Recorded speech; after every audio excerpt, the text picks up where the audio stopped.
এখন আর কান্নাকাটি করে কি হবে বলো? তুমিও কেমন অবুঝ হয়ে গেলে। না হয় মেয়েটা একটা ছোটখাটো ভুল করে ফেলেছে, তাই বলে কি কি এভাবে বাড়ি থেকে বের করে দেয় বলো তো? আমার মেয়েটা তাই আছে, কি করছে, কি খাচ্ছে, আমি কিচ্ছুই জানি না, আমি কিচ্ছুই জানি না। তুমি তোর বাবা, তোমার কথাটা তো একবার ভাবতে পারতো, তাই না? বিদুরা, আমার এই খাবার গলা দিয়ে নামবে না, আমি খাবো না, আমি খেতে পারবো না। আরে একটা কিছু তো মুখে দিয়ে যাও। এখান থেকে তো এই পোর্শনটা নেমে গেল, এই যে বিমটা থেকে এই ওয়ালটা গেল না স্যার, এখান থেকে 4 ফিট আমরা এইভাবে কেটে দিই। কাটার পরে এইভাবে চলে স্যার, ওই যে পিলারটা দেখতেছেন না, এই পিলার রড গুলো আবার গাঁথনি করে করে করে করে ওদেরকে এইভাবে প্লটটা করে দিল। কি ব্যাপার দাঁড়াইলা যে? আমার না আইসক্রিম খেতে ইচ্ছে করছে, আমাকে আইসক্রিম এনে দাও। জি না, আপনাকে আইসক্রিম দেওয়া যাবে, আপনি আইসক্রিম খেলেই আপনার গলায় সমস্যা হবে। আচ্ছা রাগ করতেছো কেন? আশেপাশে দেখো কোনো আইসক্রিমের দোকান তো নাই। আচ্ছা ঠিক আছে, সামনে চলো, কোনো দোকান পেলে তোমাকে আমি কিনে দিচ্ছি।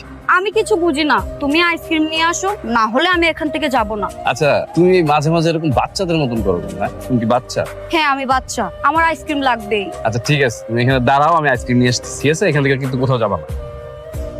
এই যে নাও তোমার আইসক্রিম, অনেক কষ্টে পাইছি জানো, এখানে কোথাও আইসক্রিম ছিল না। কি এবার খুশি? স্যার আপনি কি কিছু চিন্তা করছেন? আমাদের পৃথিবীর খুব অদ্ভুত একটা বিষয় কি জানো শরীফ? আমাদের স্মৃতিশক্তি এমন একটা জিনিস, যেটাকে তুমি ভুলে যেতে চাইবে দেখবে সেটাকে তুমি ভুলতে পারছো না, আর যেটাকে তুমি মনে রাখতে চাইছো তুমি চাইলেও সেটা মনে রাখতে পারবে না, কারণ আমাদের মস্তিষ্ক তার পছন্দ মতন স্মৃতি ধারণ করে। আচ্ছা যাই হোক, বাদ দাও, আমরা কাজের কথায় আসি। কি যেন বলছিলে তুমি? আমার একটু সাহায্য করবেন? আমার বাচ্চাটা সারাদিন থেকে কিছু খায় নাই। এই বাচ্চা কার? এই বাচ্চা কোথায় থেকে নিয়ে আসছো? যা বিশ্বাস করেন, ও আমার বাচ্চা। যাও যাও, টাকা নেই, যাও দেন না ভাই।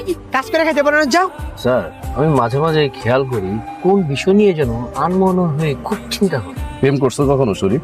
আসলে প্রেম করো না, বুঝছো? প্রেম হলো একটা মধুর মতন বিষ, যখন খাবে তখন মধুর মতন লাগবে, কিন্তু তোমার শরীরে ঢুকবে হলো বিষ। জানি না তো স্যার। খাবারের বিষ খেলে মানুষ একবার মরে, আর প্রেমের বিষ খেলে মানুষ বারবার মারা যায়। আসলে প্রেমের বিষের যন্ত্রণা বুঝছো, না পারবা তুমি মরতে, না পারবা ভালোভাবে বাঁচতে। ভালোবাসার মায়াটা না খুব অদ্ভুত, এই ভালোবাসার মায়া যদি কেউ একবার আটকিয়ে যায় তাহলে কেউ আর বের হতে পারে না।